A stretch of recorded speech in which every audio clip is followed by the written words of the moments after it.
Hello, everyone. It's Jamal Thomas. Welcome to the Progressive Soapbox. So, guys, tonight, depending on, I guess, where you are, I have Elizabeth Voss from Disobedient Media with me.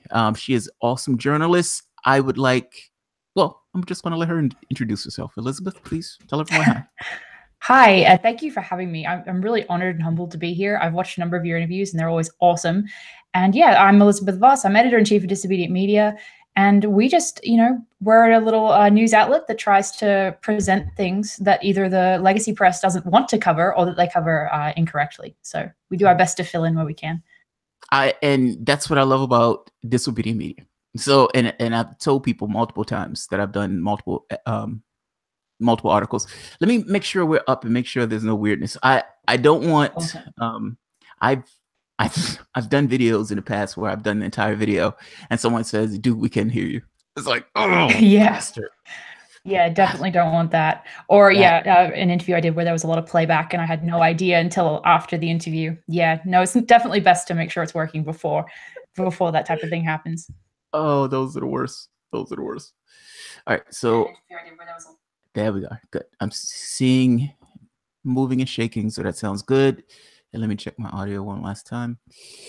So one of the things I wanted to talk about with you recently had to do with Assange. Okay. Bastard. My mic was down. Julian Assange. And I got to be honest, this interview may go over a few different places because getting somebody on the media, I like this idea of getting somebody else, a journalist, particularly a journalist who I think does awesome work. And this also is going to ebb into this interview that Dore had with Bill Binney the other day. I think it was yesterday, where they got into this idea of surveillance state and this one specific point where they started getting into this thing of media itself.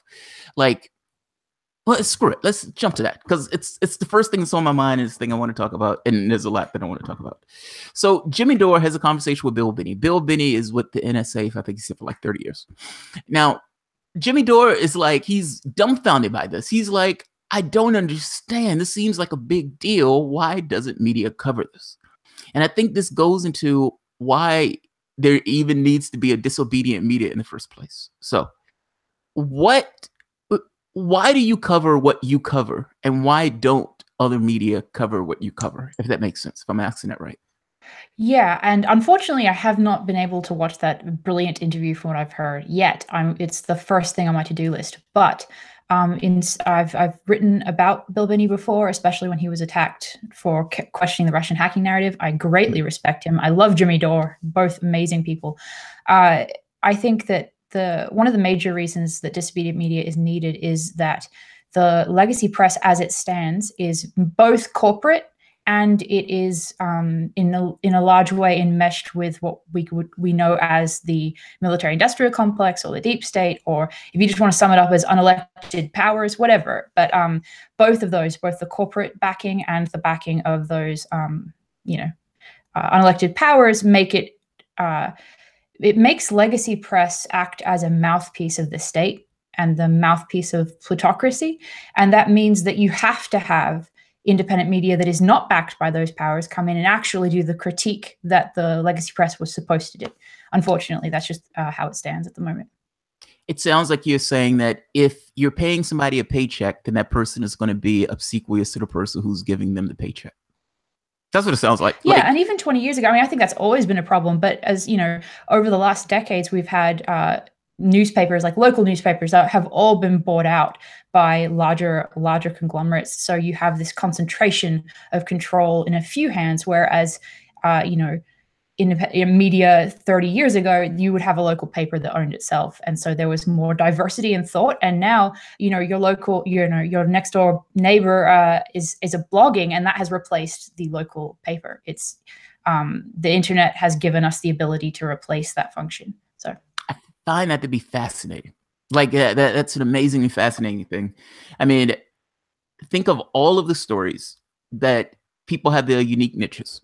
So Bob likes, Bob likes hamsters. Susie likes environment. Tim likes military. And all of these guys are puttering away at their own little thing that they particularly like. They want to talk about.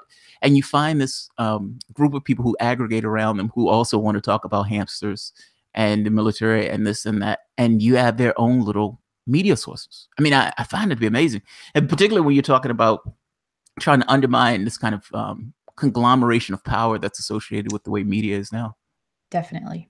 Definitely. And I mean, I think that the crossover there between the corporate and the military is particularly concerning when it comes to people like Jeff Bezos, who both is a very, very wealthy individual, but also has contracts with the CIA. And actually, Legacy Press actually published articles calling for him to become the CIA director if Pompeo stepped down. So you see this convergence between military power and money that is just really disturbing. And I think that's it goes back to your previous question about why it is something like Disobedient Media or, Caitlin Johnstone's writing, H.A. Goodman, why all these people need it. And it's because of that. So.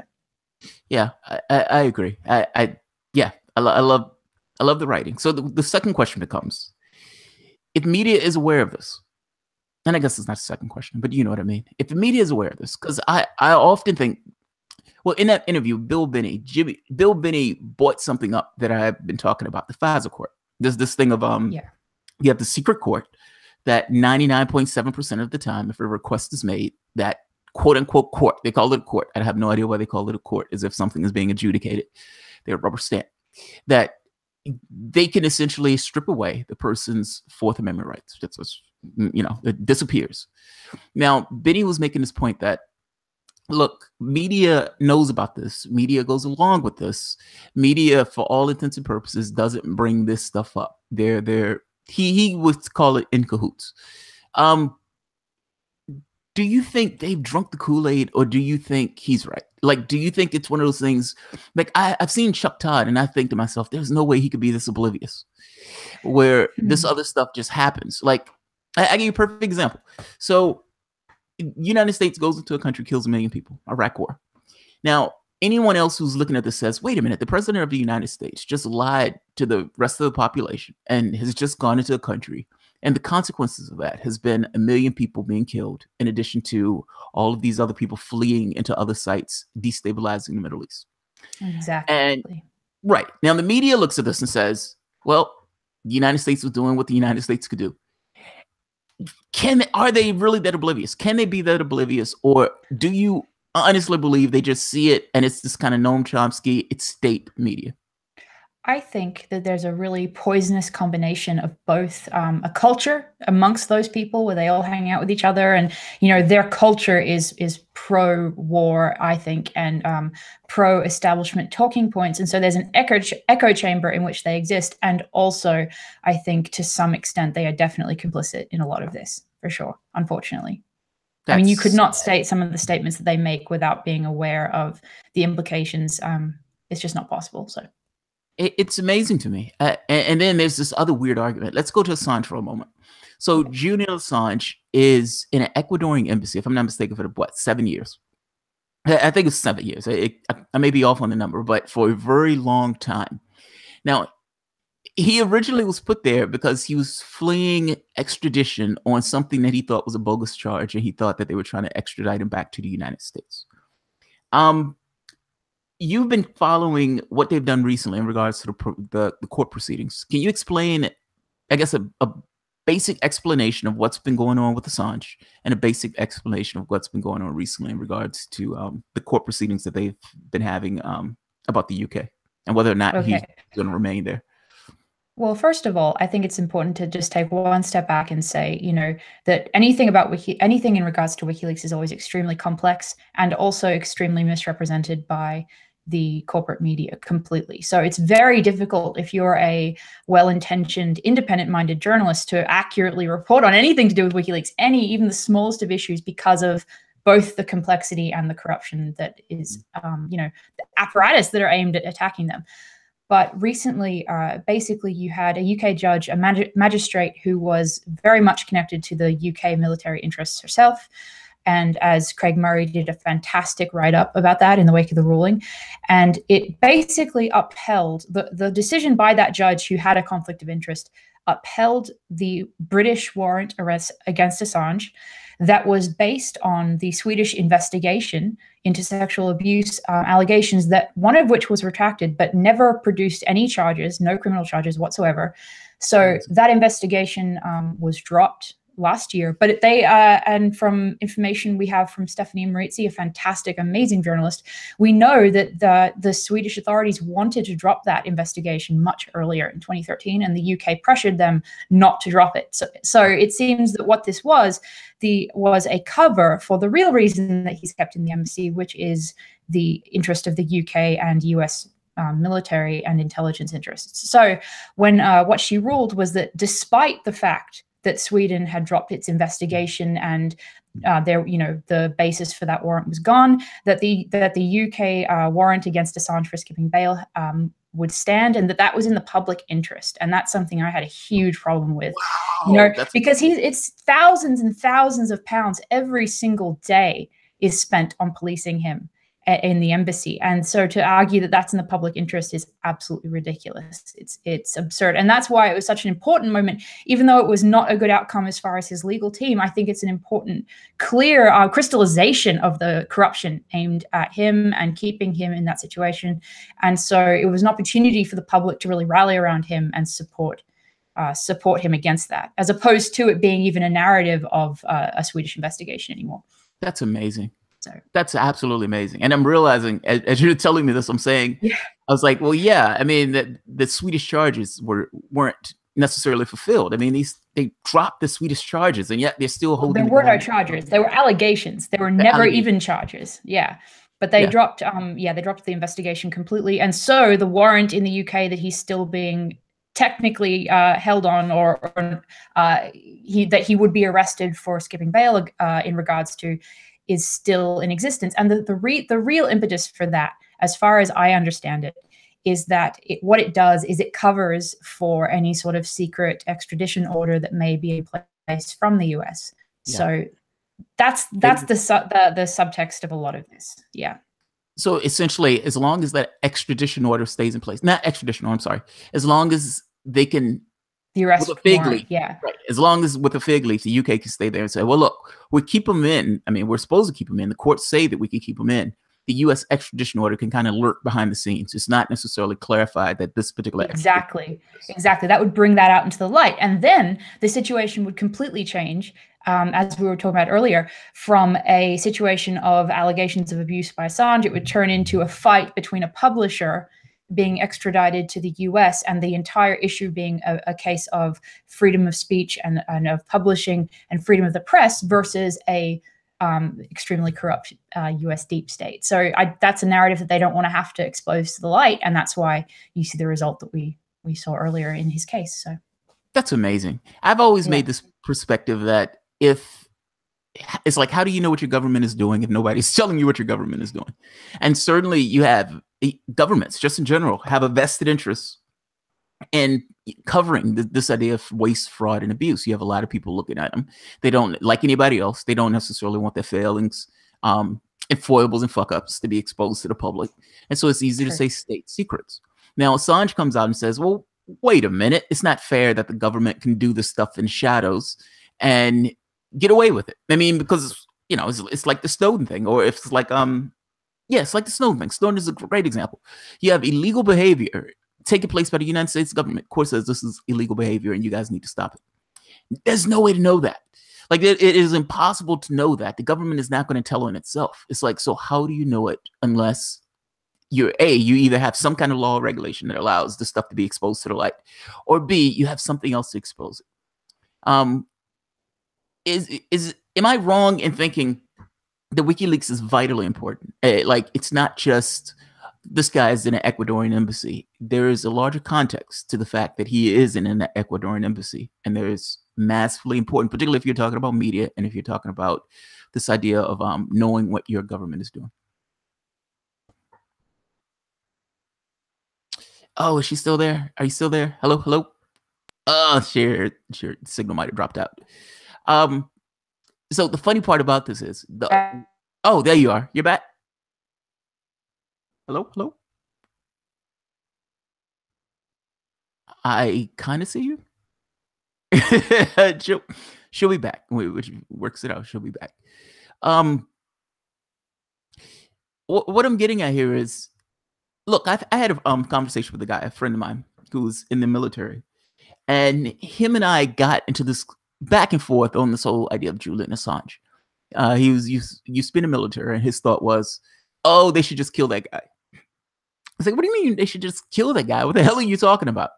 Now, he didn't necessarily have this wider or all that, I don't want to say interesting things to say in regards to state policing and mass surveillance and everything else. But the point I made to him, which was unanswered, was, how do you know what your government is doing if you don't have the capacity to know what your government is doing? And there's no answer to that. Like, it's like, why do you believe that your government is always looking out for your best interests, always, staying on the right side of the law? Why do you believe this, particularly when you have all this evidence to the contrary? Yeah, that's one of those things to me that seems like, I don't understand why anybody would just randomly trust that, particularly with all the abuses that was taking place in the previous administrations. So, and if I'm not mistaken, I read that article on Disobedient Media. I think that was one of the articles that I did. So she will be back when she gets the opportunity to come back. Let's see who's here for the moment. Yeah, that's hers. It's falling off. Let me see if anything weird is going on with mine also. I don't think so. No, mine is connected. What is the status of Julian coming to Ecuador? Oh, good question. Good question. I read something about that. They gave him Ecuadorian citizenship. So I don't know. I mean, I guess the issue is, if Julian Assange sets foot out that embassy, what are they going to do to Julian Assange? I guess that's what it boils down to. Will they start an international incident firing on an Ecuadorian guard if that Ecuadorian guard is, it's just like ferreting Assange to Ecuador? I have no idea, man. That's fuckfest. That's an absolute fuckfest. Assange's judge husband runs security firm with ex-head of MI6. Craig Murray, famous UK ambassador, whistleblower. Wow. Due process is dead. Due process is dead. Agreed. Well, it depends. It depends on due process for who. Like, if you're Clinton, if you're one of these guys who, like, from the FBI, who get there and lie in front of a FISA judge, or lie, what is it, Clapper, lies in front of in a jury, in front of television, lies, national television. Nah, we'll do due process for you. You'll have due process. If you're any random Joe Schmo, not so much. Not so much. Not so much. The deep state is trying to get Elizabeth revanchist. London Bless, you can't trust the current UK government. London Bless, I do not. I do not. And it's sad, man. It's like, it feels like you guys have become somewhat lapdogs of the states in regards to the way you guys are. No, but to be fair to the UK, when, what's that gentleman name? The UFO guy, the guy who was looking into NASA's files. He was digging into NASA. He broke into NASA, and he's going through NASA's files. He had heard something from Stephen Greer about something else, and he gets caught. But mind you, he's looking through their files for like a year, and he gets caught at some point. Guards come to his house, and he gets into a lot of trouble. Now, he's at this point freaked out, of course, and his mom is freaked out, of course, because they're like, oh my God, they're going to take my kid to an American prison. He's going to be anal raped by a bunch of Americans. The UK government actually backed him on that. The UK government backed him. They didn't send him. So that I guess is one of those things where it's good, I guess, in some cases. But I strongly suspect in Julian Assange, it would not be one of those goods. I think they would actually get him. There she go. Hi, can you see me? Can you hear me? There you go. I can hear you. Awesome. I moved in locations in the house. I got completely disconnected when we were having that discussion about WikiLeaks. So no, you're fine. I was like, that's right, she'll be back. I was like, more likely than that, she'll be back. And I went into one of my many stories about shit that has taken place over my life. Not a problem at all. Yeah. So I don't know where we left off, really. I guess we were just talking about Yeah, we Yeah. left off on this thing of Assange. So this thing of if Assange, so somebody asked the independent outsider, he asked a really good question. If Assange, where's Assange on the Ecuadorian visa? That's the first point. I mean, I think they gave him an Ecuadorian visa, but what are the chances that Assange will be able to go to Ecuador in this case? And I guess my question would be, if he has a visa, if he steps foot outdoor of that embassy, they're either gonna arrest him or they're gonna shoot anybody who's near. Well, that's too strong. That's me being hyperbolic. I guess I'm saying Possibly hyperbolic, but yeah, that's hyperbolic. If Ecuador makes the decision that look, we're giving this guy a visa, we're going to allow this guy to live in Ecuador, how are they going to get him from point A to point B? And if even if Ecuador is defending him on this front, at the end of the day, he will still be arrested, right? that's the problem as it stands. But also that they didn't just give him a passport and citizenship. They actually made him a diplomat. They gave him diplomatic status, and you're supposed to be able to have diplomatic immunity. So in theory, he should be able to walk out of the embassy and go straight to Ecuador safely. But that's exactly the type of, yeah. Wow. Good job. I mean, Ecuador. diplomats have committed, atrocious crimes, and they have not been prosecuted because of diplomatic immunity. So, in one of the articles discussing this, Reuters interviewed an expert on international law who said that the UK was flouting international law by not accepting that that Ecuador had made him a diplomat. So, and it's something that you can't do. A nation can't say, "Oh, I'm just not going to accept that you made that guy a diplomat." So, I'm just going to ignore that. That is amazing. It's just ridiculous. Yeah. I did not know that they made him a diplomat. That is absolutely amazing. See, and that's the type of thing that doesn't get reported by the establishment media, or at least it doesn't get reported as more than a side note, and they don't explain what it means and why it's important. So, no, establishment media comes out and says Julian Assange was working with the Russians. And because Julian Assange was working with the Russians, he's assisted Donald Trump in toppling the election, in undermining the election for Hillary Clinton. That's the way they report this. Like, it's amazing, like Orwellian in the way that they report this. The guy who's essentially saying, this is what your government is doing illegally, is the guy who's, cast as being this kind of Russian, this guy who's working with the Russians and all this other stuff. It's amazing. Yeah, it's absolutely ridiculous. Totally. I got to be honest, I'm fascinated by that. I'm curious about what takes place from an international standpoint. Is the UK willing to have this international incident if they try to lock up Ecuador? If they try to say, look, we're going to say you're a diplomat, we're going to bring you to Ecuador. If they interrupt with that, or if they interrupt that process, I am fascinated on what takes place after that. And look, I don't want Julian Assange doing anything crazy getting locked up, but I am curious about what takes place from an international standpoint if something like that takes place. That is amazing. Well, I'm definitely no expert in international law, but it seems to me that if they were in that hypothetical, I think that they would be acting on behest of the United States. I think that it would be an obvious act for that. And because the United States is still, the global police force, unfortunately, that nothing would be done about it. It would just be something that nobody can say anything against. And that's the problem. That's the exact problem. And that's why WikiLeaks is so important and we have to support them. So, wow, that sucks. Because they are up against the biggest powers on the planet. So, that totally sucks. That really sucks. Yeah, it does. What do you think of so one of the arguments that people make with Julian Assange, I think it's somewhat bogus, but I understand. Well, no, I don't even give them that. What they were like, Julian Assange was was trying to topple Hillary Clinton's presidency by trying to get information out of Donald Trump, meaning him sending. And look, I don't think this is any different to me than any press person trying to ask somebody saying, hey, release your tax returns. And if you want to do it, you should do it through our agency, that type of stuff. I don't necessarily see it anything further than that. But do you think that he was trying to get Hillary Clinton, I guess help Hillary Clinton lose that election? And do you think that if he was, whether he was or not, if he was, that gives any credibility to any other things people say about Assange from the standpoint of he was working with the Russians and all this other stuff?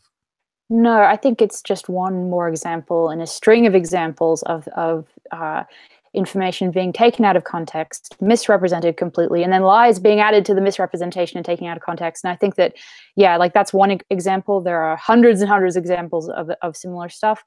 And that again is why it is so difficult when you try to report honestly on these subjects, because there are layers of intentional misinformation and then just errors in the record on already complex issues. So yeah, I always think this stuff is ambiguous. Like I think my argument is always it is impossible to know exactly what took place. Like people who are chest thumping on news and everything else, acting like this is the reality of this, you know, this is the clear and unvarnished reality of what's taking place. Those people are lying through their teeth, just outright. There's no way to know.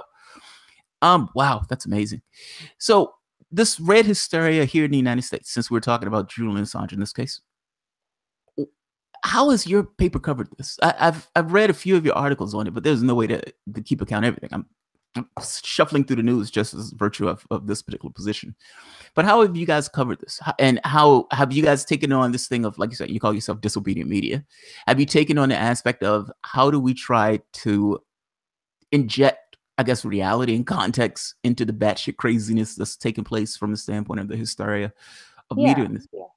I think we you know, there are a lot of really fantastic writers who have taken on the Russian scare narrative, and you know, Caitlin Johnston is the first one that comes to mind of having been absolutely on that subject, you know, day to day, constantly. But what Disobedient Media has done is we broke coverage of an investigator known as the Forensicator, who published his analysis describing that Guccifer II's information, who was allegedly an Eastern European hacker, he published information indicating that that information was most likely not extricated over the internet at a large distance, and that it was most likely locally copied on the eastern coast of the United States. And there's a lot of different, you know, results of that analysis that have been really important that have come out of that.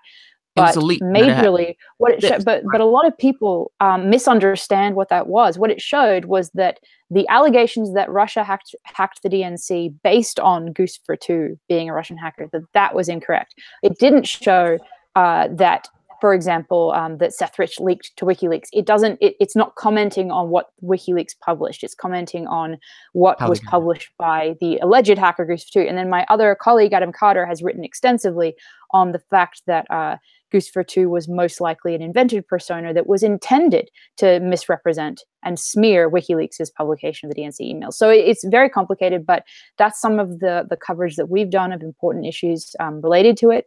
And we've tried to be really consistent with our coverage of the fact that Guccifer II was not a Russian hacker. He was a persona created possibly by higher ups at CrowdStrike. And we've tried to also keep the spotlight on CrowdStrike and point out that they have not produced any evidence whatsoever that the DNC was hacked, and et cetera, et cetera. But as the months have gone on, since I believe June last year, we published the article about the Forensicator's coverage. Since then, though, the focus has moved away from Russians hacked the election to Russian collusion with Trump. Now, and then after that didn't really have any evidence backing it. Now it's Russian troll farms. Now they have Facebook ads of puppies, or, you know, so every time they get called on an inaccuracy and like a blatant lie about it, they just mutate. It's like a chameleon changing colors. They just change it to some other issue. And Lee Kemp did a fantastic video on how ridiculous that indictment was. And I wrote an article about how ridiculous the indictment was. So that's kind of been the year of coverage of that subject. This is utterly bizarre to me. I have to be honest. I find this to be absurd. That, like, I try to keep making this point to people. Think back to what it started. Like, they said that Donald Trump worked with Russia to hack the election. Now, hack is one of those slippery terms. It's like, what do you mean by hack? Well, we mean that he released factually true information showing that Hillary Clinton cheated Bernie Sanders and that the Clinton Foundation was a slush fund. All right. Now, their terms are straight. But the second question becomes, well, wait a minute. Why do you think Donald Trump was working with Russia to do this? Even if what you're saying is right, why do you think that Donald Trump was working with Russia to do this? We've so far away from that point. Like, we've jumped the shark beyond Russia and Trump to Russia. Now, even in Rod Reinstein's report, it's like they're not necessarily showing an affiliation with Russia and Trump. And I've even kind of made this point of showing, you guys are saying troll farms undermine democracy. Like, you guys are literally saying social media, Facebook and Twitter, had equal or more power, Russians creating Facebook posts and Twitter posts and YouTube posts, that this is more power then all of the media outlets lining up for Hillary Clinton, that had all the power, all of the talk shows lining up in this way, where her, she's smoozing on talk shows, her singing with Mary J. Blige, one media personality after the next, one political personality after the next, all of these people on YouTube, all of these people on news screaming, vote Hillary Clinton. It has matched up all of that, let alone all of the campaign ads, all of the $1 billion. She had over $1 billion in that campaign. Not to mention another, $6 million for Twitter trolls for herself and her own Facebook and Twitter ads. Now, with a straight face, they say billions of dollars, I believe, were spent on that campaign, and not to mention as you said, their own troll farms, thanks to Peter Dow and David Brock, who were actively, the New York Times and the Washington Post practically praised them for initiating these operations on social media. So yeah, everything that we've heard about these Russian troll farms is absolutely hysterical, like hysterically funny in how hypocritical it is, and they're trying to report this with a straight face. It's mind blowing to see. It is sad. It is profoundly sad. I mean, I watched, and then what makes it so bad, they're tarring the left with this. So they would say, definitely. Not only were they Russian, and mind you, we do the same thing.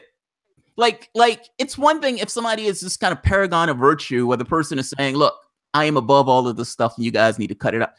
We do the same thing, even within the context of the last few years. We've destroyed countries. Like it's hard to get across the ridiculousness of this, that they were making this argument that A, it had no effect, even if what you're saying is true, and B, we have no standing to make this argument. And yet they make the argument. When I watch Bernie Sanders on Meet the Press, and I remember distinctly that there was an article coming out about Bernie Sanders saying, how come Bernie Sanders is not saying anything about these Russians? I mean, these Russians helped Bernie Sanders' campaign. And Bernie Sanders, true to form, comes out on Meet the Press, shaming his supporters, shaming Black Lives Matter, shaming I mean, it's clear that Black Lives Matter was being manipulated by Russians, and that my campaign and the people who supported me was being manipulated by Russians. And you're like, you understand that you've just come out and said that these people weren't pissed off because you were cheated, or these people weren't pissed off because Hillary Clinton has a track record of murdering people in other countries in the Middle East, or Black Lives Matter weren't being pissed off because they were getting shot in the face and cops were walking. No, it was Russia. Like, you've just smeared all of the supporters and all of these people on the left for the benefit of people who you believe that you're going to be able to run for in 2020. Aggravated, to say the least. It's amazing. Absolutely amazing. Oh, you still there? You there? Oh, I think she fell. She'll be back. I think she'll be back. Yeah, this is laughable. I went back to look at the old Noam Chomsky thing, where Noam Chomsky was having this conversation, and they were asking Noam Chomsky about what does the rest of the world think about the United States having this particular conversation. Hey, Hi. you back? I see two of you down there. Yeah, my I don't know what that second one of me. That must be the disconnected version. But yeah, okay. I was just my internet connection just absolutely disappeared for a little bit. So it is what it is. But I think that it's AJ Goodman actually did a fantastic video the other day on exactly what you were just talking about before I couldn't hear you anymore, which was that the DNC cheated Bernie. And now, after they cheat him, then they blame him for Hillary's loss. I mean, like the astounding level of hypocrisy is just amazing. It's incredible. Yeah. And then to add to that, and to what we were saying earlier about the fact that they kind of invent this connection between, whether it's Trump and Russia, or these troll farms in the Russian government, or whatever, then they ignore, like a number of people have pointed out, the very, very clear impropriety of the Uranium One deal. So it's like, where do you start? It's a huge amount of disinformation to sift through. Absolutely. They completely ignore the Uranium One deal. Yeah. I mean, in fact, when the Nunes memo comes out and they say, oh, this is a nothing burger. It's like, what do you mean it's a nothing burger? The memo literally, it's one thing if you say it's not real. Like, Nunes just made all of it up. Nunes is just lying. Yeah. That's one thing. Then that's a different conversation. But the conversation they're having is, well, look, this is just a nothing burger. Are you saying this is a nothing burger for agents who have associations with the Clinton campaign to misrepresent information to the FISA court?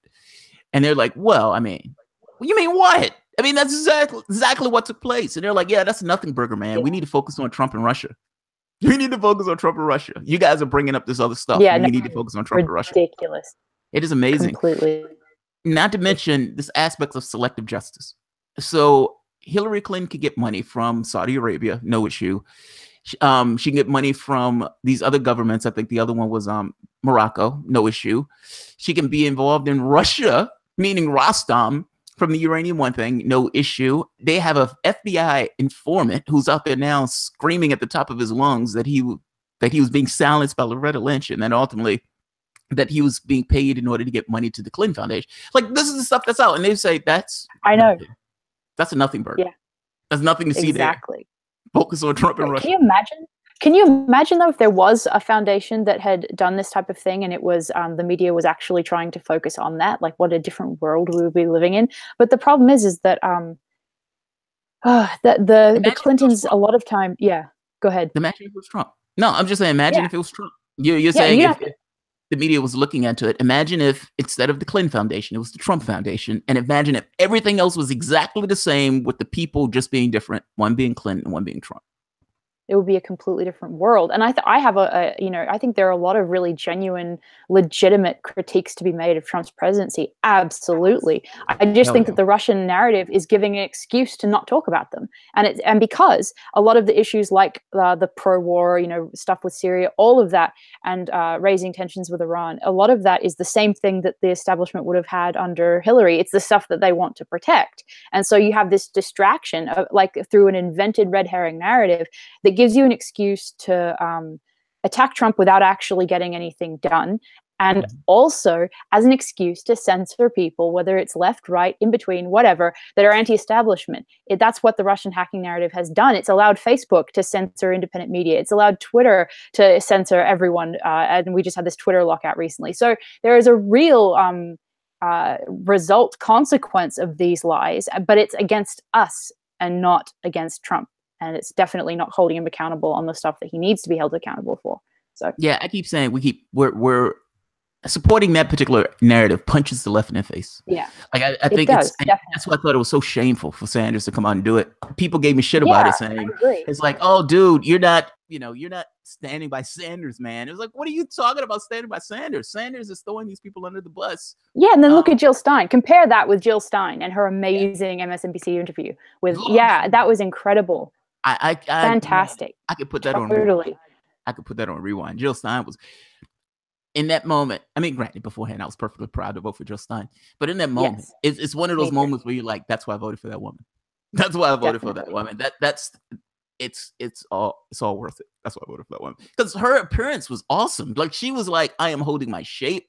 You're trying to shame me for ridiculousness." And Jill Stein made the point to this woman, "You're talking about one post.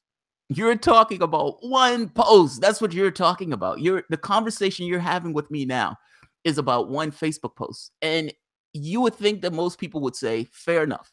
I understand. You're right. That's just about one post. She plows through it. She plows through it and acted as if Jill Stein was interacting with the Russian government in order to topple Hillary Clinton. And Jill Stein made this really damn good point that again, I've made before and other people have made. Those people, you don't owe anybody your vote. Exactly. Like, this is not a situation where somebody runs and you're supposed to just automatically, okay, you're the least worst person, so no, those people who did vote for Hillary Clinton, who voted for Jill Stein, were Greens. Like, some of those people who were actually Greens, most of those people, in fact, would have just stayed home if Jill Stein wasn't on the ballot to vote for. They're amazing at some of the stuff that they say about this. It's fucking maniacs. Yeah, I think the only influence that that Bernie meme had was inflicting a lot of pain on people's eyes, and I would like compensation for the effect it had on me as far as my eyesight is concerned. But other than that, no, I think that this is absolutely ridiculous. I agree with what Jill Stein said. And I think it goes even further in that, in my coverage of that of the indictment, just talking about the operation that Peter Dow and David Brock put together, and the millions spent on that. And even the New York Times and Washington Post not only covered it, but they said themselves that it was skirting campaign finance law, that it was testing the edge of legality. And this is the legacy press who loves these people. We're saying that. So to contrast that with Russian clickbait farms that are not actually political and don't have any association with the Russian government is astounding. I cannot believe that the press can do this with a straight face. Absolutely ridiculous. They do. Yeah. Chuck Todd. That interview with Chuck Todd and Sanders, I don't mean to keep going back to this, but it bugs the shit out of me now that we're talking about it. In that interview, one of the things that got shot in the face was context. Like, Chuck Todd is acting as if this is some kind of, they've attacked democracy and all this other stuff. Bernie Sanders at one point was talking about severe consequences. And I'm like, we're talking about social media. Like, what are you talking about? People were talking about 9/11 and Pearl Harbor, that the world will look back at Donald Trump not doing anything on his day. And you're like, you're talking about social media accounts. You guys are talking about Facebook accounts, Twitter accounts, and most of the stuff happened after the election. Even in a New York Times post that talks about debugging some of the stuff that took place, even they had to admit, yeah, this is kind of true. Most of the stuff came after the election. Oh, absolutely. Man. So many levels. And I'm disgusted that they compared that with Pearl Harbor or 9/11, because that's just people's death that you're using to shove across not only a false narrative, but one that's actually used to silence people and to give an excuse for censorship of the public, and also to raise tensions with a nuclear power. How do they sleep at night doing that? I don't understand. I really don't. I think they sleep on a cushion of money. That's what I think. Yeah. I think that ultimately integrity is expensive, and they're going the other way with that, and this is kind of why I can never tell. Fuck it, man. I'd give one day to be behind the scenes, like a fly on the wall. I can never tell if Chuck Todd is really that oblivious, or if Chuck Todd understands what's going on and plays his role. I can't tell. I don't know which one would make me feel any better or sleep better at nights, but I can't tell. It's like it's too thick. I've gotten to the point where I have a hard time watching mainstream news. It bugs the shit out of me, because as I watch it, I think you guys are talking about Yemen and you're not talking about the United States' role in Yemen. You guys are talking about this, but you're not talking about this role in this particular place. I give an example. I watched Prime Minister Questions today. I love Prime Minister Questions. And in the conversation, the guy for the Scottish party gets up and burrows into this conversation about Syria and Russians and civilians being killed. And I'm like, but you guys are in cahoots with the United States as you guys starve and murder Yemenis, and you're screaming at the top of your lungs about Russia and Syria. And it's like, yes, I understand that this is bad. Like, this is not one of those things where I think this kind of conflict is a great thing. But where was this howling, this guy screeching and howling about this when his own country was doing it, or when the United States was doing it, or when that country was doing it? It's the selective rage that these guys have when they're talking about this stuff. Yes, I can't tell if they know or if they're just lying about it. Well, I think actually that's a great point. I think that Caitlin Johnstone did she recently published on Steemit a reintroduction to herself to give some of her new followers an idea of where she stands. But in that, she had a fantastically written point about the fact that the way that Western structure works, in Western empire works, is that sociopaths and psychopaths have a tendency to rise to the top of power. And so if you have no conscience, it's easy for you to spin these lies. Yeah, you're getting paid. You don't care. You don't have that sense of conscience or integrity that would stop you doing it. And so that automatically weeds out the people who do have integrity and won't take the paycheck. So it's incentivizing sociopaths to rise to the top of media, whatever. And I'm not trying to accuse any specific journalist of that at all, but just the structure of our media and our militarism and all of that is interwoven in that way. And I think Caitlin did a fantastic job summing that up. That's an amazing point. That's a damn good point. I think it explains that question that you had really, really well, actually. Yeah. Essentially, your solution is yes, they do know. It's like, yes, they know. Yeah, I think there's a tendency. I can't speak on every single one, but overall, I think there's a sociopathic outlook that is in these holes of power, and so it doesn't see things the way that you and I see them. Like, it doesn't look and go, that's wrong. It goes, oh, that's profitable. Well, that's why I ended up calling it it's profitable, and that's why I call it the economy of death. Wow. I need to get from point A to point B, and if it means that I need to pass this policy, then that's okay. I'm not going to be checked doing it. Nobody's going to bitch about it. Nobody's going to say anything about it, and we just kind of keep moving on and moving on and moving on. That sucks. And that's exactly why WikiLeaks is so important, because it exposes all of this in the words of these people. If they can do it under the cover of darkness, then they get away with it. So anyway. And it's one of those things where if that's your policy, own it. That's your policy. Exactly. Own it. It's like, stop trying to hide. If you believe that that policy is the best thing in the world, own it. Explain your policy to the rest of the world and to the rest of your population. So I feel you on this. Let's jump to Syria for the moment. Okay. So the United States right now currently is in Syria illegally. Now, I've made this point that this is dramatically problematic and is on the brink, is literally dragging us to the brink of war, one step after the next. Some lefty networks have downplayed this and have said that any talk of war in the context of this is somewhat hyperbolic. I think those people are insane. I agree. I totally agree. Because the last thing that took place that I remember, Russia has come out and said any attack on Syria is going to be essentially as an attack on us. We will respond to American planes if you guys are attacking our assets or Syrian assets. The United States kills, I think it's like 100 and something Syrians in their country. The United States said it was self-defense. Mind you, we're in Syria screaming that it's self-defense as we attack and kill Syrians. Now, I keep making the point that if this was Hillary Clinton in office, we would be further along on this path. I don't think I'm wrong on this. I think she said she's going to put an air defense shield in Syria. In order to put an air defense shield in Syria, you would have to actually invade in Syria and put U.S. troops in Syria, at least further along than what they are. Is this toppling to the brink of war? Like, am I being hyperbolic when I say this? Or am I not insane to think that, oh my God, this is positioning us with a nuclear power?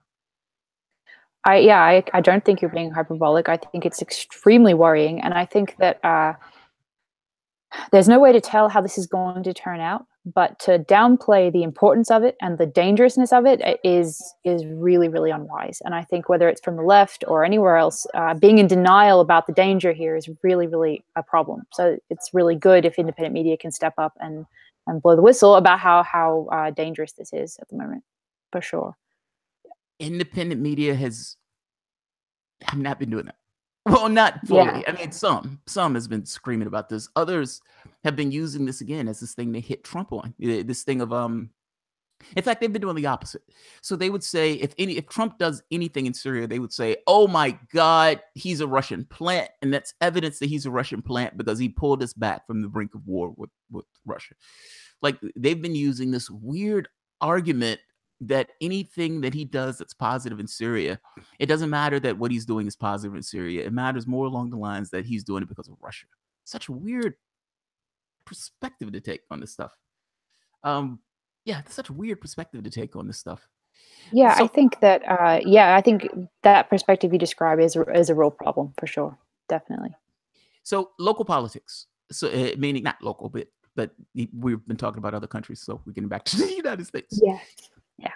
What does 2020 look like to you? And I mean that to any way you want to describe 2020. Hell, you can even say, what does 2018 look like as a stepping stone to 2020? But what does 2020 from American politics standpoint looks like to you?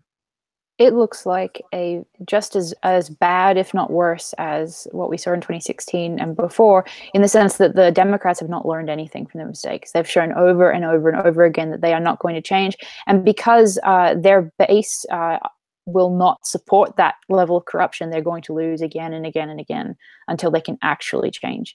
And I don't know what else to say other than that. I don't have any hope right now that the Democratic Party is anything other than one of the most corrupt political establishments I've ever seen in modern history. And I'm not saying that I'm a fan of the Republicans whatsoever. It just gives their what would be their natural supporters nowhere to go. And I think that is why we really do need to work on making our third party stronger, like the Greens and Jill Stein. That's where my support is going to go. But the way that we and then you get into a conversation about how money needs to get out of politics, and it is what it is. It's a bad situation, and I don't see any improvement for the Democrats whatsoever. Yeah, that's and I've made this point recently that the conversation I think that we have on the left is this thing between reformers versus people who want to revolt. Like people who say, I'm done. I'm done. I can't vote for that party anymore. I'm done. I'm out. Call it a day. Check, please. And the other group who says, well, I mean, you have to vote for whoever the random Democrat is that they put up. You have to. Yeah. And the most infuriating aspect of this is many of these people would agree with you from a standpoint of if you ask them, what do you want the world to look like? Their world will look very similar to the world that anybody else would craft if you're a lefty. And yet they would still say, but you have to keep hitting your head on that door of that particular party in order to make that work. And it's something else that you said that's fucking awesome, that they haven't learned their lesson. Well, they haven't learned their lesson because they haven't needed to learn their lesson. Like if Democrats believe they're going to win in 2018, then what do you need to change for 2020 if you're able to win in 2018? And I got to be honest, this is one of those things I agree with you on. It's like, it's not that I love Republicans. I think they're batshit crazy. But me disliking one doesn't necessarily mean I automatically like the other. So yeah, if anything, I think continuing to support the Democrats as they are just continues it kicks the ball down the road, and it means that you have, and I think Lee Camp has said this a number of times, it means you have two Republican parties, not the Republicans and the Democrats. And basically, I think that there is no difference between the establishment of the Republican Party versus the establishment of the Democratic Party. I mean, Hillary Clinton was pro-fracking. I can't think of one trait of Hillary Clinton that would actually qualify as liberal in my mind. None. So I think that supporting the establishment that she represents and represented is the problem. And I think that people have to actually make the Democratic Party feel the pain of the lack of their support until they change. Nothing else is going to help. You're awesome. You have no idea how much I agree with that. Because otherwise, what does it matter? Like, if Bob knows that you're going to vote for Bob, regardless of what Bob does, then Bob is perfectly okay with doing whatever Bob wants because Bob knows that he's going to get your vote. Now, Bob knows that you may bitch and moan and complain and pick a fight and all this other stuff. And Bob knows that you may scream and cry. But at the end of the day, Bob knows that you're going to that polls. You may be demoralized when you do it, but you're pulling that lever for Bob. Why does Bob need to change? Why does Bob need to do anything else what Bob has been doing if Bob knows that at the end of the day, you're getting this vote? I mean, come on. Blacks had like a 90% voted for Hillary Clinton. And you're like, come on. Like, I can understand Obama. Fair enough. He's black. Yeah, I'm voting for this guy to some degree. Yes, we vote Democrat in normal circumstances, but it's Obama.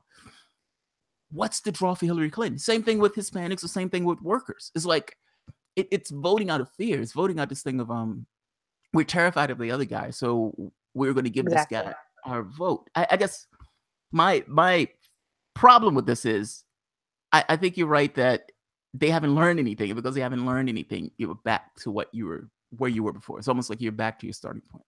Yeah, true. That sucks. It really does. I really don't have an answer for that other than that. And I think the other problem that's influencing that situation is the fact that for Hillary Clinton and the people in the Democratic Party that are like Hillary Clinton, they are controlled by the people that are funding them and the political donors, and that they are not. That's why they don't care that they are going to be voted for less and less and less, as long as they're getting $400,000 for Goldman Sachs speeches. Mm-hmm.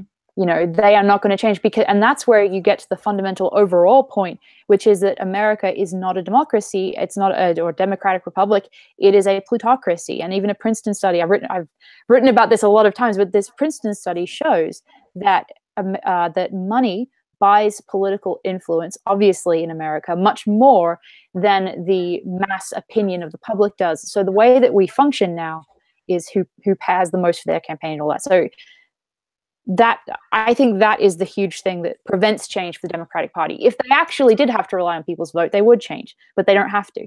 And that's why they aren't going to. So what's the way, and you may not have an answer for this. I mean, this is just one of those things I'm throwing up in the air for question ones. How do you get lefties on board with this? Like, ultimately, you have, like I said, you have this division where you have some groups who say, no, you have to vote for the Democrat. You have to be strategic and all this other stuff. One concentration camp less. Honestly, I've heard somebody make that argument. If there was one concentration camp less, I'd vote for that guy.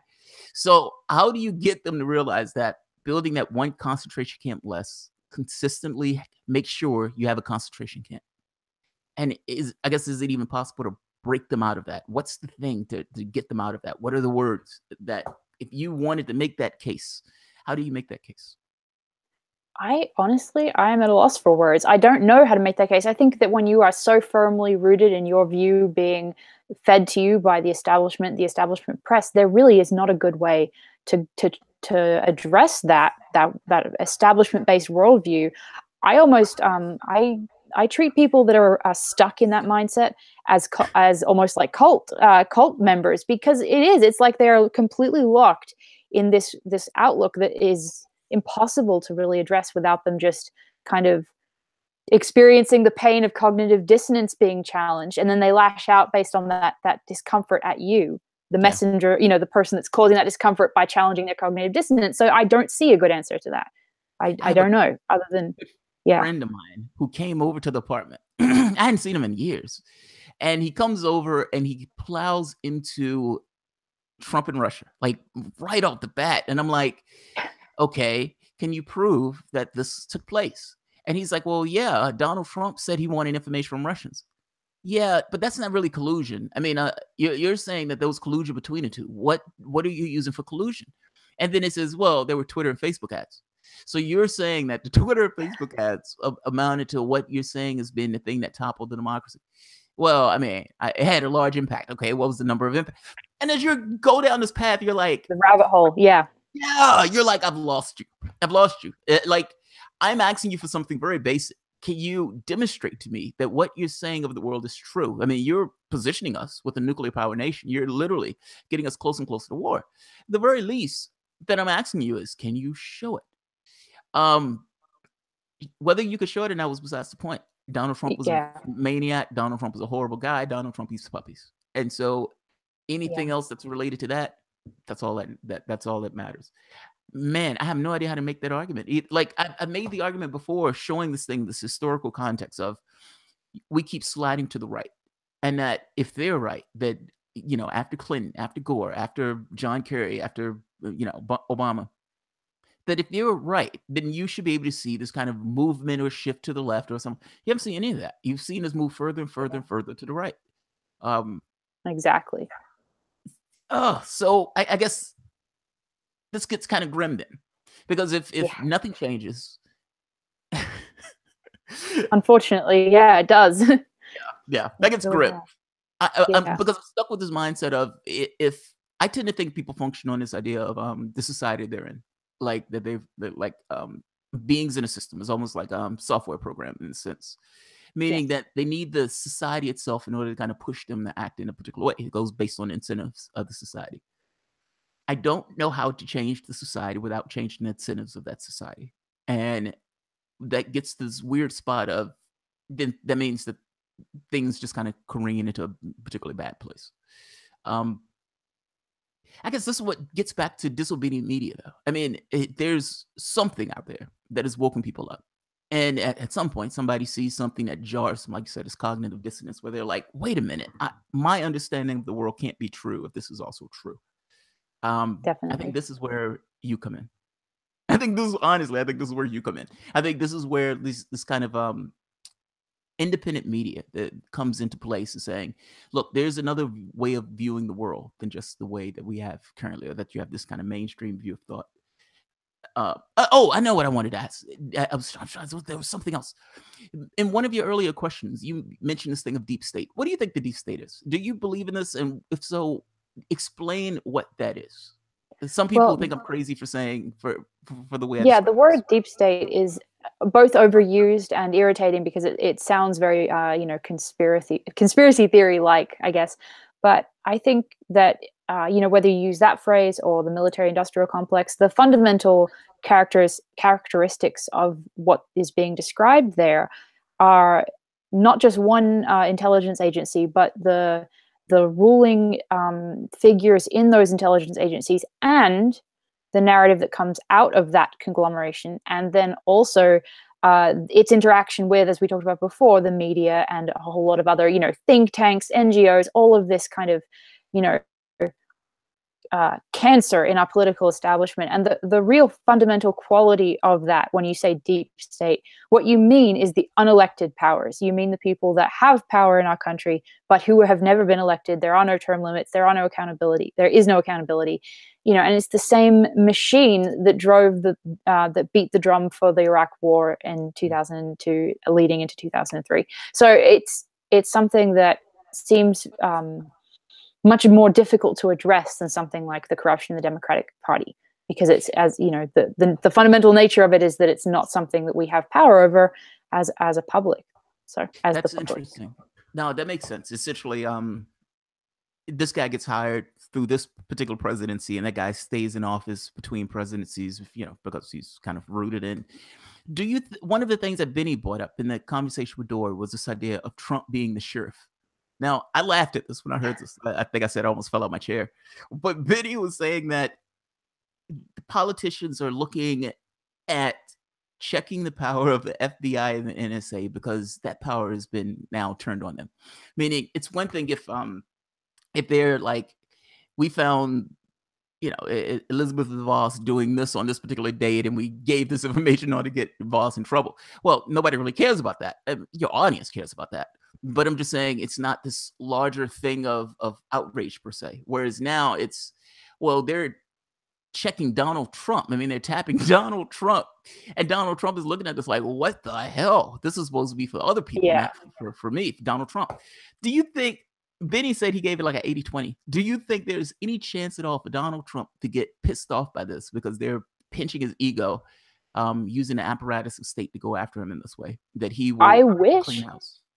I really do, because it would be really fantastic if he would clamp down more on the powers of the deep state to spy on its citizens without any sort of oversight. But the issue that I see with that is, despite the fact that FISA was used on him, he still signed FISA 702 reauthorization. So he literally signed back into power the same legislation that was used to spy on him. And he said in the media that it wasn't the exact same legislation. That was incorrect. It was. Yes, it, and that's why I think it's really disappointing even when the president has been targeted by these powers, he still doesn't do anything to stand up to them. It's sad. It's a bad place to be. I don't think he knows. Like, I don't think he knows what that is. I honestly, when Donald Trump mentioned before, he was in like, he said something to somebody like, well, whoa, we need to figure out what this is. I'm not sure if I'm comfortable with this. And then somebody was like, it's not the same one, dude. It's like, oh, okay, well, it's good. I signed it. And it's like, but dude. Yeah, and I think that's a great point. Fantastic point, because I think the fact that Trump might be isolated and surrounded by some not so great individuals at the moment is a point that hasn't been made enough. I think that him being fed misinformation by a number of really corrupt close advisors is a really big issue that I wish that people would touch on more often, for sure. Yeah, I honestly don't think he knows. I mean, the guy was a reality show host like a year or two ago. Exactly. And why would we expect the reality show host to know the intricacies of government and policy and law and all this other stuff? I mean, ultimately, they unmasked. Oh man, it's an amazing thing to hear the conversation with I think it's Suzanne Rice when they're asking about this unmasking and everything else that they were doing, and you hear Edward Snowden talk about the unmasking feature. I think he was talking to Jeremy Scahill, and he was explaining what they mean by the term unmasking and how they can go in and pull information on people, even though they're saying that this is from a foreign source. Oh man, I don't think Trump knew. I mean, it didn't matter. I mean, it's kind of besides the point. I agree with you. I'm doubtful that Trump is going to be the sheriff. I don't think Trump is going to be the sheriff. I don't have a lot of hope for that. Yeah, I agree with you. I think there's a combination there of ignorance and also the fact that the people surrounding him are intentionally giving him the wrong information in a lot of different ways. So it's unfortunate. I wish that he would be a sheriff, as Benny, I guess, said, but I don't see that happening in the near future. What do you make of Jeff Sessions? Now, I think Jeff Sessions is a horrible guy. I don't necessarily like Jeff Sessions. Yeah. Jeff Sessions is looking into the Justice Department because he's asking the question of, he says he's asking the question of, was there any impropriety in getting the FISA warrants on Trump? Now, again, I heard Sessions have the conversation with Bartoloma. I am greatly skeptical that that guy who answered that question, who could barely communicate, is going to actually run some kind of case on this. Like, I guess I'm maybe I'm cynical on this. I'm cynical on all this. I have a hard time believing that these guys are going to actually go after anybody that they thought overstepped their bounds. Yeah, I agree. I think that there are a number of things I'm really concerned about with Sessions. I mean, there's a long laundry list of things that I really dislike about him, but I think the fact that he hasn't actually indicted or charged Hillary Clinton is a major point. I think that the fact that he hasn't acted on that more quickly is a real problem. He did open that investigation into, aspects of Clinton, but I don't see him working fast enough on a number of really important points. And also, I personally really dislike a lot of the things he's done as he's been in power. So Did Sessions be fired? Like, I don't know about fired. I'll put it this way: I do not like that he recused himself from the Russian investigation either. I don't know if should be fired. I guess it depends on who the replacement would be. You don't think he should have recused himself? I'm fascinated by this. No, because that Go for it. No. Because that set up the situation where you have Mueller in the investigation, and I think that Mueller has done a horrendous job. Obviously, just with this latest indictment. So I think that while I don't like Sessions and I don't like a lot of his politics or actions, I think that if he had not recused himself, I don't think you would have seen $100 million spent of taxpayer money spent on the atrocious charade that we've seen with Mueller. I think that would have been, but at the same time, if he didn't recuse himself, then you would have had the left-wing establishment press, or not the left-wing establishment press, all of the establishment press would have said that he was, obstructing justice, or that it was not proper. And so it's a tough place. It's a tough decision. I personally, though, wish that he had not recused himself. See, it becomes a political question to me. It's the firing of Comey. I think Comey was a goofball, but I think you leave Comey to his devices. If the president of the United States they're doing this, they're hooing and hawing about Trump and Russia, and it's like, okay, what can you prove about Trump and Russia? And then Trump fires Comey, and people are like, oh my God, he's trying to stop justice. Exactly. Yeah, exactly. That's the problem. Scream at the top of their lungs, and most people don't know what the hell is going on. Most people don't pay attention to politics as closely. So what they see is the president fired the attorney general. Why is the president firing the attorney general of the United States? This looks really sketchy to me. Not necessarily understanding the context of the details or anything else. Like, I understand what you're saying. Your point is, this is bogus. This is somewhat of a sham. He needs to put this shit in order and, get rid of it. Yeah. And it's this other political point of, if you do that, they will come after you that much more. It's like you're opening yourself up.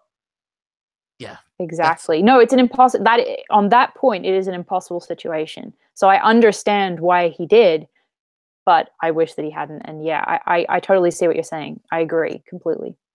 Are there any stories that you would like to bring up that I haven't asked about? I'm trying to touch on a little bit of everything so the audience get I guess an idea on your media, on Disobedient Media, just in case they don't know what that is.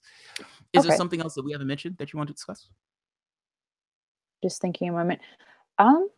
Not in particular. We've done a number of stories, and I mean, I guess if anything, I'd like to emphasize that Disobedient Media doesn't just cover American politics. We cover a lot of different types of stories, and we do our best to bring information to people, as I said earlier, that is either not covered or misrepresented, and that includes stories on topics including human trafficking and that type of subject.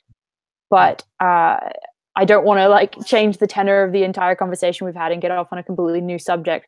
But that's we've published a number of stories on that issue, which I think are important, and I'm proud of the journalistic work we've done in that area. But other than that, I think the biggest point that I would make to your viewers is that whether it's myself or your show or anyone else that is in independent media, we all need viewers' support in sharing our content on social media, because we are all being so censored so extremely in the last few months and in the last year. So, and I'm not saying just Disobedient Media, I mean everyone.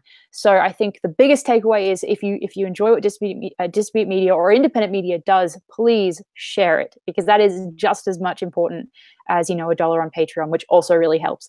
But yeah, I think that literally viewers that share independent media content, they are the warriors in this war, this information war that the legacy press and establishment are fighting on and waging against the American public. So, you know, when people feel hopeless and grim, what they can do is they can share correct information, whether it's, you know, ours or anyone else's.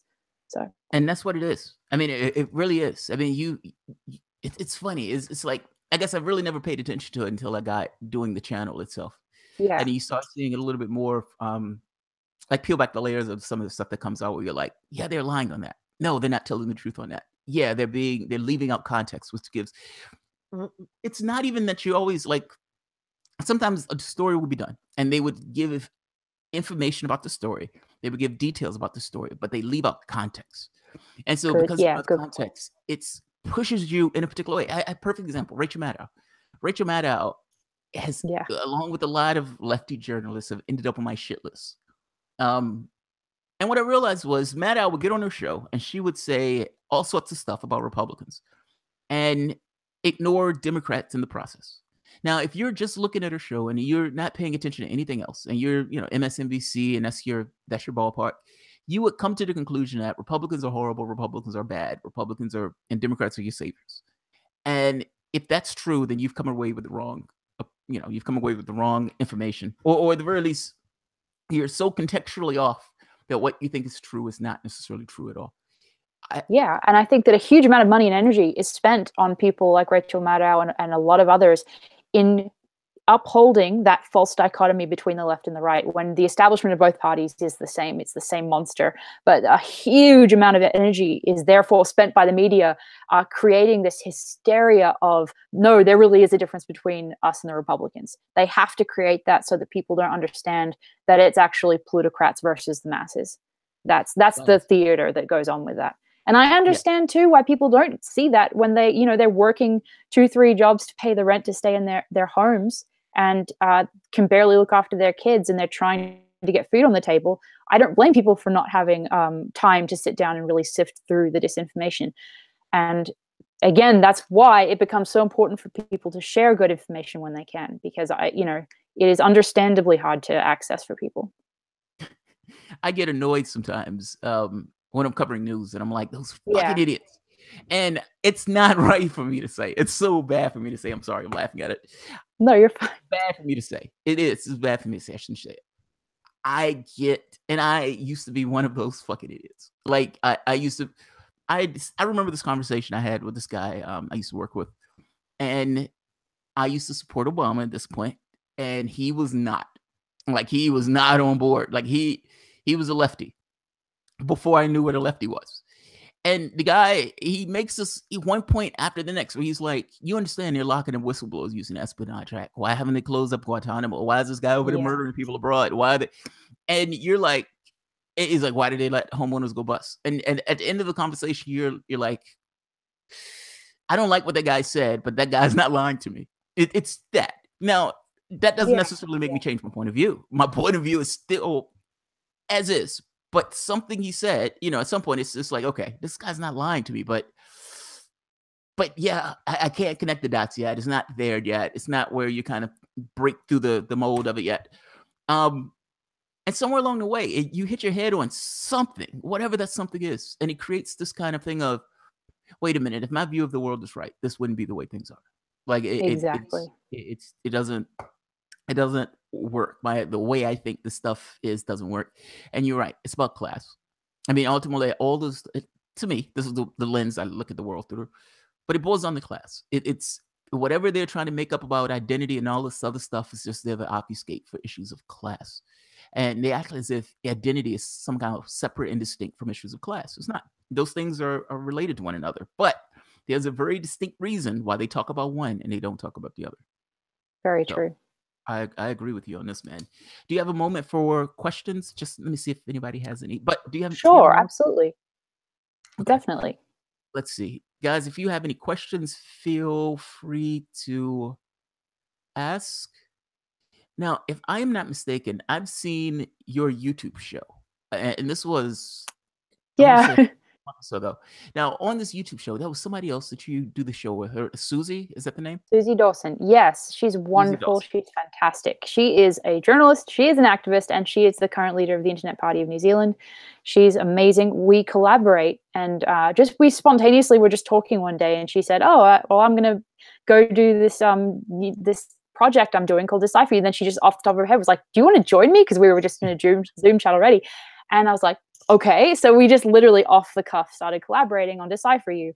And it's all about looking through the Snowden files that haven't been discussed in legacy press, that haven't had articles written about them by the media, whether it's The Intercept or anybody else. And so, and that's the thing. And whether it's WikiLeaks and the millions of documents WikiLeaks has published, or whether it's the Snowden files, there is so much important information in those documents that have not been given attention. And the way Susie put it, and I really love the way she described it, it's by looking through those files, we're trying to make the sacrifices of whistleblowers and the publishers of that information worth something. So the fact that, Snowden had to go to Russia to flee in exile, the fact that Assange is in the embassy, we want to make that worth something and make something good come out of it. So yeah, we analyze the files, we write up our findings, and we do what we can to blabbering away about the dark and dread of U.S. politics. Yeah, talking about those files. I'm teasing, of course, but that's the answer. That information is the answer to trying to solve these problems. I think that is the only way, because you can point at a document and say, this is what this person in the NSA said in their own words, or in the WikiLeaks files, this is what Hillary Clinton said in her own words, and that is the type of 100% factual information that is necessary if anything is going to change. I'm curious, what have you guys found that I guess is in some of the files that haven't necessarily came, because I know there has to be stuff in those files, and that you're never going to get everything of like all the juicy bits out of a particular thing. But what other stories, what big items, or biggest perspective, what items do you find of importance that we have found a huge number of important findings, and I think Susie would probably verbalize some of them a little bit better than I would, because she has more experience in this area. Honestly, but in my opinion, one of the biggest findings that we made was both that the NSA actually interfaces directly with the United Nations. It actually it's not just through an intermediary. It directly interfaces with the United Nations, and the NSA in its own documents took credit for the intelligence and the crafting of one of the major speeches from George Bush at the United Nations that led us to the Iraq War. And they also took direct credit for the faulty intelligence that Colin Powell presented to the UN. The famous flask. I remember. Yeah, that speech. Yes, they took credit for that, and they thought that they compared it, I believe, to World War II and the breaking of the Enigma, and it was just incredible. So that was one of the amazing findings that we made. Another one was that the NSA actually can and has interfered directly with international banking institutions, and so they're able to target them, and that is massive, because it means that they can predict the decisions that might be made. They will know ahead of time what those banking groups are going to do. So the number of huge findings like that, that in my opinion were really important. I think it's weird that people think that just because they have the capacity to spy that they wouldn't intrude. Like we want to look, but we don't want to do anything about the looking. We just want to look. It's how can I say this? It's like the look but don't touch. Why do you believe that they're not going to touch just because they have the capacity to look? They're not looking for no reason. They're looking because they want to be able to have some kind of capacity to do something about stuff that comes up that they themselves don't particularly like or want to get ahead on. So yeah, that's amazing, man. I remember when the Snowden files came out, and one of the big things was this thing that they were bugging devices, and where they were using software in a device itself that allows them to hook into the device itself. So even if you had antivirus software on the device, it wouldn't matter. Yeah. Ultimately, the way they're getting into the device has to do with the hardware. Oh, that is amazing. Yeah. People's television, watching them. That stuff is amazing. It's I think the saddest part, it's not so much that the government wants to do those things. I'm not necessarily shocked by that. I'm also shocked by the reaction of human beings looking at this saying, oh, well, like they've just released information saying that the NSA created the CIA created an NSA inside of the CIA. So this is because they didn't want to deal with the the NSA in that way. And they had all of these hacking tools that would allow them to attack all these governments, not to mention looking into the digital affairs of these other nations and people in general, mass surveillance. And the public looks at this and says, oh, well. And they go on about their day. And it's like, but you just heard one of your intelligence services has a capacity to intrude into your communications, just completely look into those things. And the public kind of hunched their shoulders and they went out eating their Cheerios and going about their day. That blew me away. And thanks in large part to the media and their kind of dismissal of it after the initial uproar. And the fact, I think Susie's brought this up a great number of times, the fact that the huge revelation about spying and mass surveillance from Snowden and the Snowden files was not the only finding of importance from those files. And to boil it down just to that actually kind of almost hides a lot of the other really important information, but it is a massive point, and it's a huge issue that I wish people would take more seriously. And I even when I was in college at the time that happened, I would hear kids in class say, "Oh, well, I have nothing to hide. You only have, if you're worried about that, then you must have something to hide." Oh, and stupid idiots. I couldn't believe that was actually something that they believed. It was mind blowing to me. It was absolutely incredible. I think it's because they believe that the world is a particular way. Like in their minds, it's people are kind of like me, and they grew up in households kind of like me, and we try to be decent human beings, and so I have nothing to hide and all this other stuff. And it's like, it's kind of besides the point. It's like, why do you think they had a Fourth Amendment? Like, why do you think they put in a Bill of Rights? Like this, they've gotten to the point where they've said, fuck the Bill of Rights. I could trust my government to do all those things, and I have nothing to hide. Exactly. So if I'm not saying anything that I shouldn't say, then the government is not going to bitch and moan at me about the things. It's like, it's kind of besides the point. It's those things are in there for your own personal liberties. One of the things that Benny was making the point of was getting information on people. It's like, so we need you to do this. I don't want to do this. And all of a sudden, a case forming on the person who they need somebody to do something for. Essentially knuckling that person, getting information, checking all of the communications of that particular person until they find something on that particular person. Oh man, that interview is fascinating. That interview is fascinating. He goes further. My biggest issue, and I'll leave it as, because I don't want to harp. This has been something I've been screaming about, the Pfizer thing.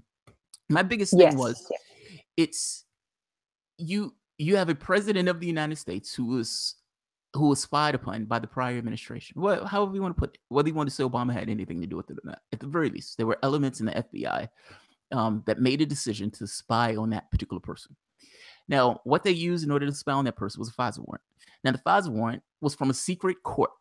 It's not, and they call it a court, and it's not multiple people in this process. It's one judge who 99.7% of the time give a rubber stamp to whatever's taking place. Now, I looked at that and says, oh my God, that's a big fucking deal. That's not a court. That's the first point. And B, they can use this on anybody. If it's being used to this degree, they can use it on anybody. And that gets ignored, completely bypassed.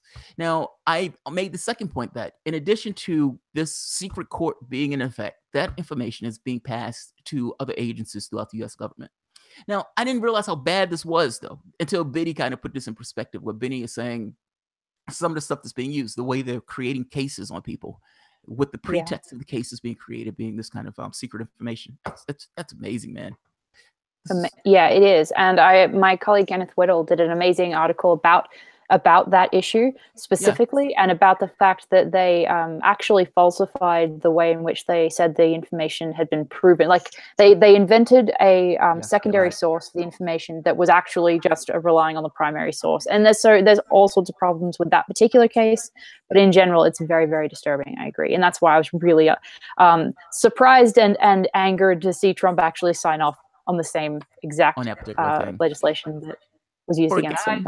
I really wish he was as ballsy and as outsidery as he tried to make himself out to be. Like, I would have really wished he would have balked at. Like, I'm not signing that. And, they're going to attack you anyway. They're going to hate you anyway. I'm not signing that. You guys did the same thing to me. I'm not going to sign it. And nevertheless, he knuckled under. Okay. I think in that case, I look at that the same way that I would look at Hillary Clinton claiming to be liberal. In both cases, I would say that your actions speak louder than your words. And so that's why Good point. You know, I think anybody that tries to say that Trump is anti-establishment now, after all of that, I would strongly disagree with. So. Good point. And I didn't even understand what they meant by that. Like when they kept saying, you know, this guy's anti-establishment. It's just his tone.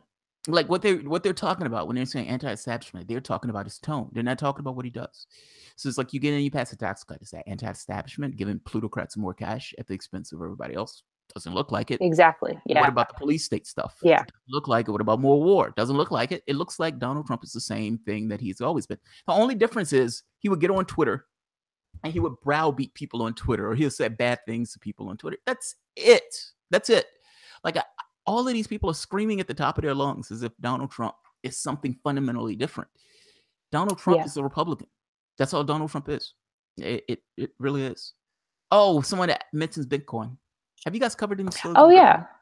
So I am not a cryptocurrency expert. I have some friends that are really into it, but I don't know enough about it to report on it accurately and know what I'm talking about. So I've refrained from writing those myself. I don't know enough about it either. I am skeptical about it only because it feels like the United States government is the treasury, not random currency of like private interest currency. But I don't know enough about it, so I don't want to make myself look like an asshole to say anything about it. Well, yeah, I think it's fell off a cliff.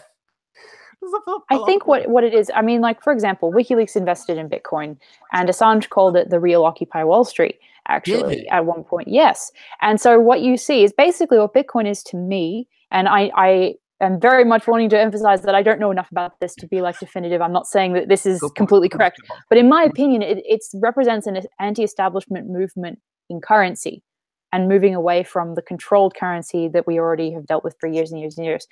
So I'm not saying Bitcoin itself is good or bad, but I think that the move towards cryptocurrency is an attempt to be anti-establishment. But that's also why you see it being massively attacked and lots of stories coming out saying, oh, you can't trust it and it's terrible. I think that that's a symptom of how much it threatens people in general. And I'm not talking just about Bitcoin, but cryptocurrency in general. And I think that there are some other stable cryptocurrencies that hopefully will, you know, be used by a lot of people in the future. I think another reason that it crashed maybe actually had something directly to do with the fact that WikiLeaks had so much invested in it. I mean, I think that crash was a way to attack WikiLeaks and a lot of other anti-establishment people. But I'm also not trying to say that Bitcoin is wonderful and perfect and that it's not also used by people to do illegal things at times. So it's a definite mixed bag, and I don't know that I am educated enough on it to say much more than that, but I think it is important. I do think it is a very important subject, and I think it's definitely one that should be watched in the future because I think it'll have a lot of influence in some way. You know, it will definitely be important and more important as time goes on. I'm stuck with this idea of, let's say you had 6 people, each person has that currency in one of the other Bitcoins. And one guy says, I don't accept your currency, buddy. I don't think your currency is the real thing. Now, in the moment that the guy says, I don't accept your currency is the real thing, it's like, how do you settle that particular dispute? I would imagine you go to something that everybody accepts, meaning the dollar, which brings you back to the dollar. Like, I guess I'm stuck at this thing of, do you have these fiefdoms where these guys are fighting it out over wars over which currency is real currency? It's weird to me. And maybe I'm talking on my ass. It was always just slightly weird to me. Bernie Madoff helped me create Bitcoin. Chew on that. I don't know if that's true. Usually my audience. Honestly, I'm not well educated in that subject at all. So I'm giving my opinion, but I'm not saying that I'm not wrong or something. So let me ask you this. And Venezuela, I'm bringing this up, like you say, you guys talk about international news. Mm-hmm. I've been getting mixed reviews on the Venezuelan thing. Like, so it's been from one standpoint of the United States saying we're not going to approve the election of Venezuela, even if that election is legit, which is mind blowing. I mean, we're essentially saying fuck the political process. And then you apply that stance to the stuff with Assange and him leaving the embassy safely. I mean, obviously, we just don't care what other countries do if it's against our interests. So it's massively hypocritical. Right. And look, so the Tillerson memo kind of made that point. Tillerson got a memo where it was in the State Department. It was kind of making this case to Tillerson. The United States really doesn't care about, the welfare of other nations and everything else, only insofar as it deals with our interests. So we use humanitarian issues to hit China and Iran and all these countries over the head. But if it's somebody who's in our interests, like Iraq or somewhere like that, I mean, not Iraq, Saudi Arabia, we're perfectly okay with. And you read the memo and you're like, well, yeah, that is United States policy. And people are like, holy shit, I can't believe they wrote that down. Why can't you believe they wrote that down? That is United States policy. Yeah. It's like, just because they say one thing doesn't necessarily mean it's not true. What's the deal with Venezuela? What's the real deal? What's more true than not? If I'm asking that question right, and maybe I think there's a mix of problems happening in Venezuela. One of them, part of it is the internal issues with their government, but I think even more important than that is the fact that Venezuela is a really great example of the fact that the different political parties essentially mean nothing. And what I mean by that is that Trump and Obama have both sanctioned Venezuela heavily. And so between Trump and Obama and then Trump, there should, as far as the hysterical press in our country is concerned, there should be some sort of massive difference between their policies. But in Venezuela, and then also on the topic of arming Saudi Arabia with hundreds of billions of dollars in arms deals, both of those subjects, we see the continuance of the same exact policy. And so I think that, to me, that's that's one of the big important points about Venezuela. And I think that, I've seen people on social media saying that Venezuela, this is what happens with socialism. This is how socialism fails. And it's like, yeah, well, if you look at Yemen and how we've destroyed, how Saudi Arabia and the US have destroyed Yemen through sanctions, and you look at the sanctions going on in Venezuela, I don't think that actually has anything to do with socialism or some sort of greater comment on political policies in their country. Most of all, I think it has to do with our sanctions. And I'm very disappointed to see Obama pursuing the same policy that Trump pursuing the same policy that Obama put into place there. I thought the only benefit of Trump would be potentially that he may be different on some areas. I thought he was going to be ghastly. Like I battened down the hatches. My gag reflex. I essentially said, all right, for the next 4 years, things are going to be really miserable. Don't freak out over everything. That was the way I looked at it. I wish that he would take a different stance on that stuff. But I got to be honest. I assume that Trump was a plutocrat in the same way that Obama was obsequious to plutocrats. So I didn't necessarily think that he would take this kind of differing tone on foreign policy, with the exception of Syria. I thought, from the standpoint of being conciliatory towards Russia, I thought he would be less batshit crazy in this regard.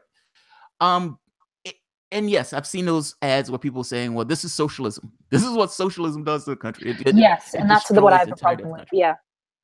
And that's a bizarre, we're going to boil everything down to this one very specific thing. And it's like, what are you talking about? They've been sanctions, like economic sanctions that has been exactly like bashing Venezuela left and right. I've seen the interviews where these guys were talking about the sanctions that were being used on them, and they were still trying to stay with particular socialistic policies and stuff like that. Let's go to Iran for a moment. So recently in Iran, they had I guess it was a protest. It was a large scale protest. Was it protest legit? Yeah. Was that protest legit? Or was that protest more along the lines of this kind of, like the first Iranian protest, where they had all these guys pushing for social upheaval, social movements, and you find out later on that these are elements of the state or the CIA or Britain working in collusion in order to kind of create the social unrest. Is that something similar here? I think we've seen the CIA do that a lot of times. Yeah, I think we've seen the CIA overthrow countries many times in that type of using that method. I don't know whether that was a factor in these protests. I think that regardless, people should have the right to gather and protest and be dissidents against what they see as a corrupt power structure. I just think it's extremely hypocritical for the United States to argue that they are worried about Iranian people from a humanitarian standpoint when the CIA's actions are actually what led to the current regime being in power. And I don't mean that the CIA, put this specific regime into power, but if they hadn't destabilized the country, it would never have existed. So, when we're responsible ultimately for this situation, I think it's horrendous to pretend that our State Department has any interest in human rights. I think it's ridiculous. I got to be honest. I don't understand how that staggering level of hypocrisy they get away with. They're like, so Donald Trump will give his speech in front of the UN. And as he gives the speech, I think to myself, are you talking about us or them? Like, he's like this fig leaf of a democracy and all this other stuff. And I'm like, dude, what you're talking about us? You're talking about us. And beyond talking about us, yes, the Shah, the person who's in power now, came from us toppling that government in the but like in the 60s or something. Initially in the 50s. Yeah, 50s. 53. Exactly That's 50s. Yeah, and so and then you're stuck with this thing of Americans don't know that. And because Americans don't know that, when the speeches and when these guys are bashing Iran, they don't know it. It's like the memory of America goes back for like 5 years. So yeah, that's true. Sad. It's sad. It's like it's hard to contest what's being said when you don't necessarily have the memory to even know what's being said. So yeah. All right. I don't see a huge number of questions unless I'm just missing. Oh, wait. I see Susie. Is there Susie here? No. Oh, Susie there? Hi, Susie, if you're here. Well, it's flipping Susie through. 3D. Yeah. That's it. Hi, Susie. Wait a minute. I see a Pete D. For some reason, I could have swore I saw Susie. Maybe I'm losing my mind. Sometimes it flips through, and so because it flips down, it runs by. Okay, she may be here. I don't know if she's here or not. And if she's here, I'm so sorry that I might have missed you because damn it. Unless it was like a Pete D. Okay. Oh, no, it's fine. Sure, I don't know if she's watching or not, but if she is, that's awesome. So I must be lying. Okay. Well, I would like to thank you very much for coming. Yeah, like I said, I love Disobedient Media. So anytime you want to come on and talk about a story or something to that effect, please let me know. I absolutely will do amazing work. I think for the past several months now, I'm trying to think how it was turned on to your outlet. I got to be honest, I don't fully remember how it was turned on to your outlet, but I found that I tend to go back checking it more and more and more just as one of my main things. So please keep up the good work. You guys are amazing. Thank you so much. I sincerely appreciate it. And I'm really glad to hear that our work is getting around. And I'm really glad to be able to appear here with you. You have a great show. And thank you for inviting me. And yeah, if we ever have a story that needs to be talked about, I will absolutely let you know. Thank you so much. Thank you. You have a good one. Really appreciate it. All right, guys. This is Elizabeth Foss from Disobedient Media. Disobedientmedia.com. I'm putting her link at the bottom so you guys can check out her page on your own time. But you guys have a good one, and I will probably see you guys probably in a few hours if something comes. There's like 2 stories I want to do, so I'm probably going to be floating about tonight. All right, guys. You have a good one. Bye.